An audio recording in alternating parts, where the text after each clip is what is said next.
Today I'm going to talk about the call sheet, and the call sheet is a tool that I use on game day. It's an Excel document. It can be printed on a single sheet. In fact, on game day I print on one side I've got the call sheet, and on the other side I've got the play grid, and these are both tools that I use on game day. The call sheet is the concept we got from Coach Smith, a longtime defensive coordinator at Eastern Illinois University. And when we were looking at a tool to develop, a tool to use, some guiding principles for me and for us were the first thing I didn't like, and I'm not particularly good at doing things off the cuff. I want things to be based on data. I want it to be organized, and I wanted a tool that I could use in the heat of battle and use easily. And we really think that this tool checked all those boxes. What I'm going to talk about today is how we develop this, how we get this call sheet. And really the process, we start with two different pieces that we use in putting together the call sheet, is the ready list, which is this right here, and then the play grid. Those two things. This play grid shows all the plays that they run in all the down and distance field zone. Talked about that yesterday. And the ready list is a list of their plays and what we as a defensive staff really spent hours putting this together, what we came up with as our top fronts, stunts, both first and second level, and coverages against their top plays. So the call list really is just looking at both of these two pieces and coming up with a series of calls for each of the situations. When I begin the call list, I normally start with this box right here, A2. This is all the first and 10 plays that they've run from the 20 to the 50-yard line. The reason I start here, it normally has the largest sampling of plays. So I look and see what plays they're running in this box. I also look and see any overall tendencies. You can see on here on all first down, all field zones, they're 80% run. And you can see in this field zone only, row 2, they're 67% run. You can see in this box, A2, first and 10 from the 20 to 50, their number one play by far is ISO. They've run it 10 times. You can see in this box here they've run 22 run plays to only 2 pass plays. So I want to make sure the calls that I come up for this in this box right here take those things into consideration. On the call sheet,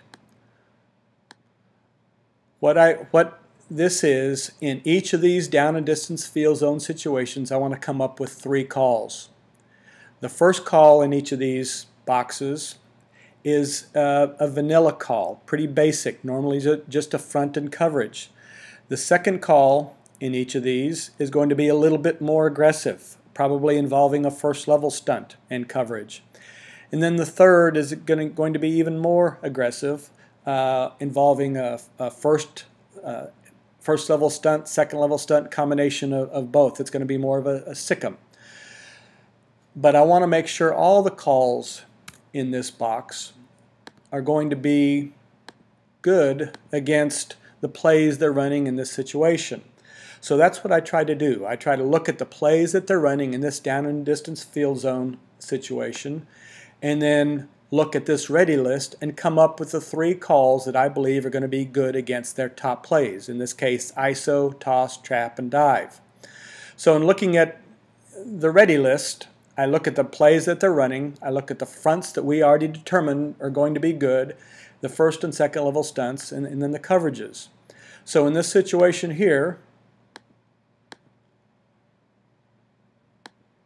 knowing that ISO was the top play in this situation, that they're heavy run, the first play, the first defensive call that we put in here is 31 short 46. The second is 40 split pinch special. 40 split pinch special you can see is good against the ISO, and it also comes up against the power. And then the sick'em call is going to be 31 which is a variation, 31 short is a variation of 31, and it's going to be slam, which is a second level stunt, and cover 6.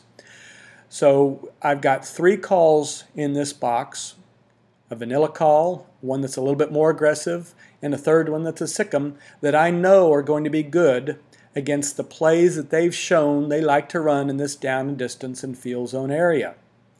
I go ahead and do that for each area. I normally start with A2 and then move up, do A1, A3, then complete all of the first down plays. And then after I do that, I'll just move across and do the second long, second medium, second short, working my way across the call sheet in that manner. If you get to a box that doesn't have a very large sampling of plays or no plays, like you can see here, C1, they had no plays in this area. If that's the case, then I look either up or down. In this case, I'd look to C2 to see what plays they were running in this area and use that to guide my calls that I put in the box either above or below it. Also, in some situations, the first call,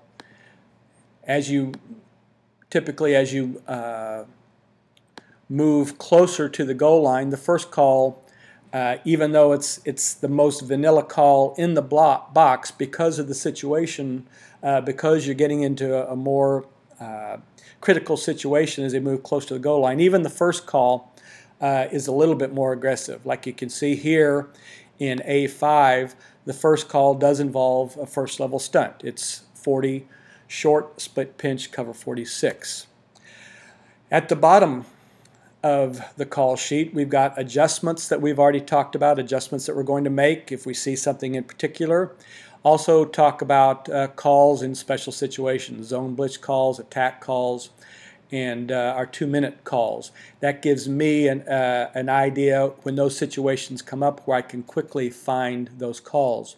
You'll also notice on this call sheet that a lot of the calls are preceded by a bracketed number. Right? Like here, it's 11 in brackets. That corresponds to the call on our wristband that week. So instead of having to signal in this call, we can just signal in 11, and they would run that, and they'd run the wristband call that corresponds to 11. As we evolved in this process, we eventually went to the point where every call on the call sheet was on the wristband. This is kind of in response to quick tempo, no huddle offenses. That way we can make any call. We have all the calls at our disposal without having to signal in a long or even a fairly long call. When this is completed, you've got roughly 132 calls at your disposal. Each one of these calls, in each down and distance situation, you've got 3 calls immediately that you could go to. And you can have confidence, and I have confidence knowing that each one of those calls is solid. It's based on data. It's based on what the opponent's offense likes to do in those down and distance and field zone situations. So I have confidence in calling it. I also have confidence because I know there was a lot of background work that was done as a defensive staff, a lot of time put in on the ready list. And I have confidence that those fronts, stunts, and coverages that we came up with against their blocking schemes on those plays and on those pass routes were good and the result of a lot of work. So all 3 calls in each of those situations on the call sheet, I've got confidence in. I can call with confidence. And I can use this easily, and I'm going to talk about it tomorrow, how we use this call sheet on game day in things like communication and game day procedures.